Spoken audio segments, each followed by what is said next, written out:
Good morning, and welcome to part 7 of our study of the book of Jude.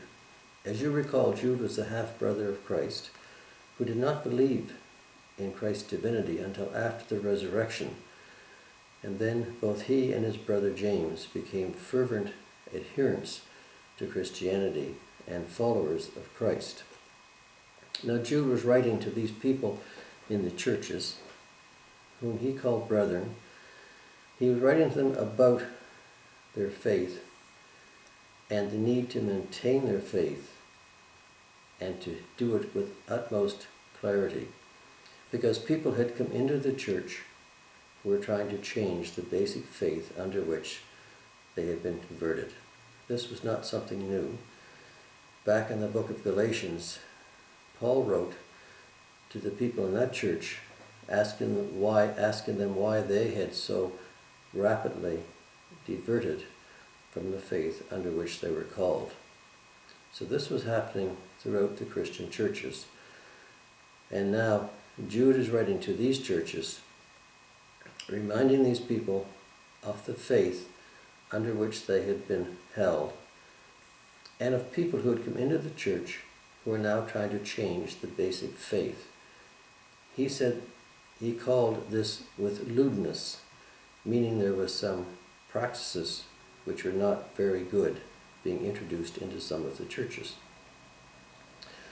One such practice was something called antinomianism, which means that these people had a feeling or an idea that you could abuse the doctrine of grace, so you could have indulgences to do deceptions.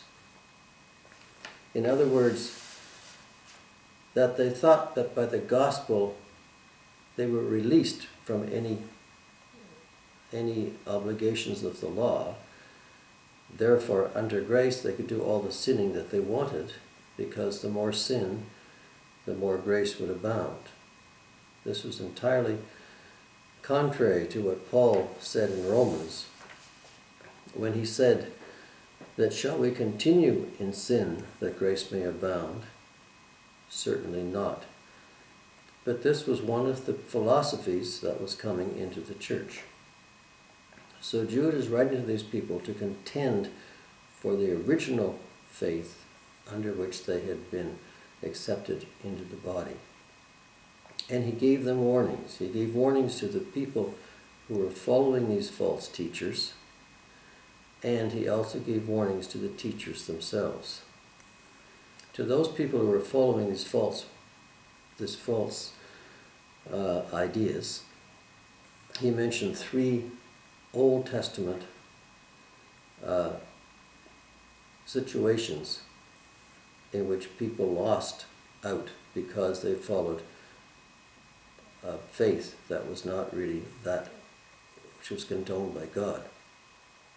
First, they said those who lost their faith in God themselves were like those of the Exodus, people who came out of Egypt under the auspices of God but lost their faith in him during the march in the wilderness, and therefore none of these people over the age of 20 entered the promised land. So to lose their faith in God meant destruction.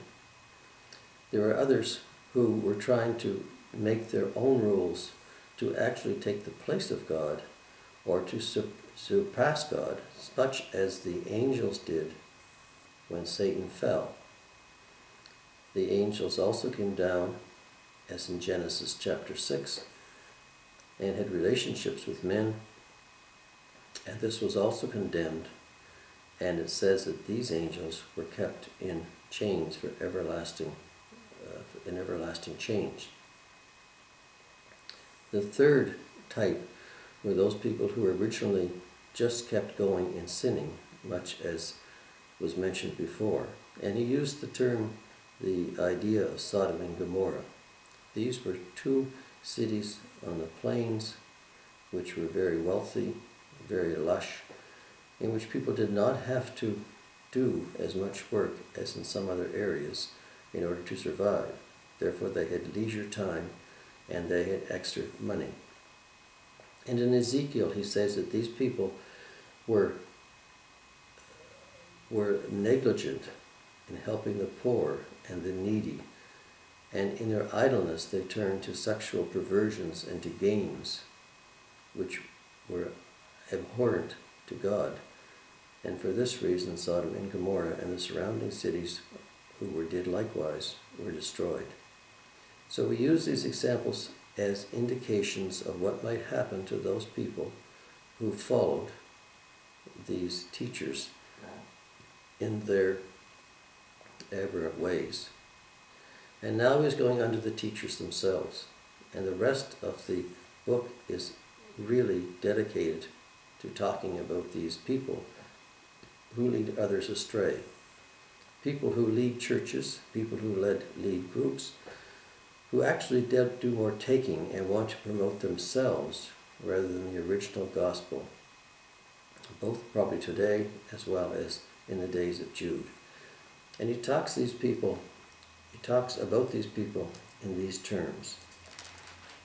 He calls them likewise these dreamers.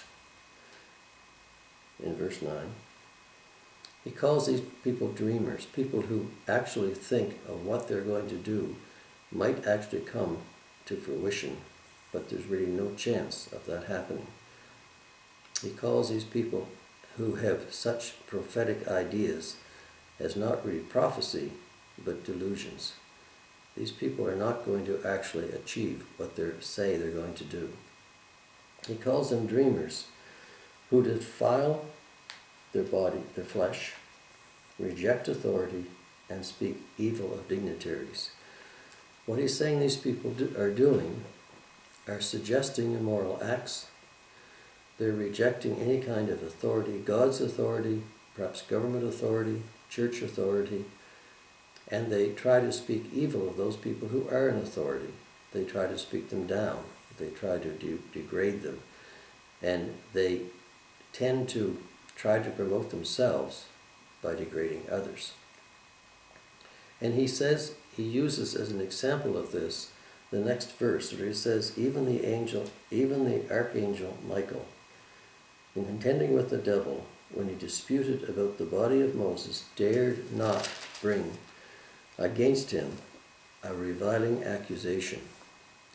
So what he's saying is these men are defying authority, they are criticizing their leaders, they are making comments which are not appropriate, even though an angel such as Michael would not dare to bring such accusations against his counterpart, Satan.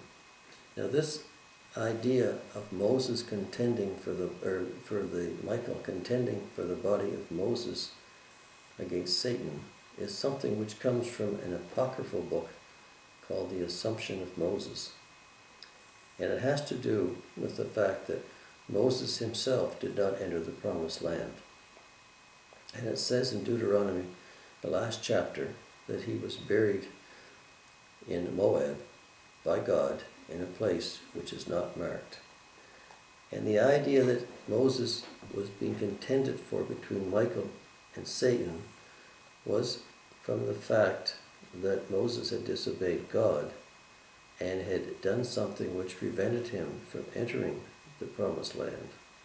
And he also had committed murder against an Egyptian when he was back in his earlier days. And this was felt to be the reason why this was written as a contention between Satan and Michael for the body of Moses, even though Moses was one of the heroes of the Jewish people. But the idea is not what the story was about as much as the idea that even Michael, an archangel, would not bring accusations against Satan. We are not, therefore, meant to bring such accusations against Satan even today. If there are problems, we are just to follow the gospel that we were initially taught, the true gospel, and not to follow other leaders, other people who try to speak other things. It says in Romans 12:19, that vengeance is mine, I will repay, say the Lord. In 21 it says, "Do not be overcome by evil, but overcome evil with good." Back in Deuteronomy 32:35, it says also, God says, "Vengeance is mine, and recompense is mine." Therefore we are not to contend with Satan. We are just, or with people who try to bring in false doctrine, false teachings, teachings which combine something we should not be doing with the gospel. But we are just to do what the original gospel, the true gospel, tells us to do, and to just let God deal with these people. For he says that these speak evil of what they do not know. Many of these people who try to change the gospel don't understand the true gospel and don't want to follow it, don't want to learn about it, don't want to understand it, because they want to promote a gospel, a philosophy, a teaching of their own. They want things done their way, not the way that God has ordained. And he says that these people try to speak evil of what they do not know, and what they do know, they know from natural, and they only are like animals who just know the natural course of events, not the spiritual course of events.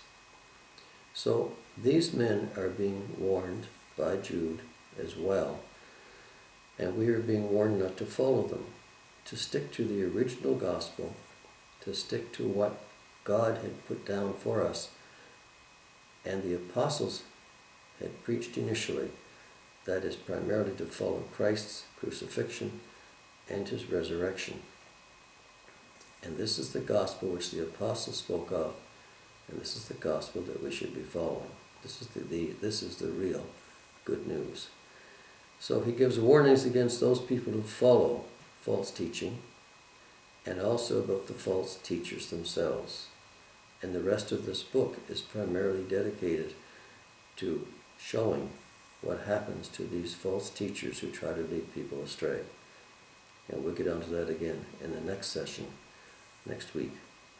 Thanks for watching. Bye for now.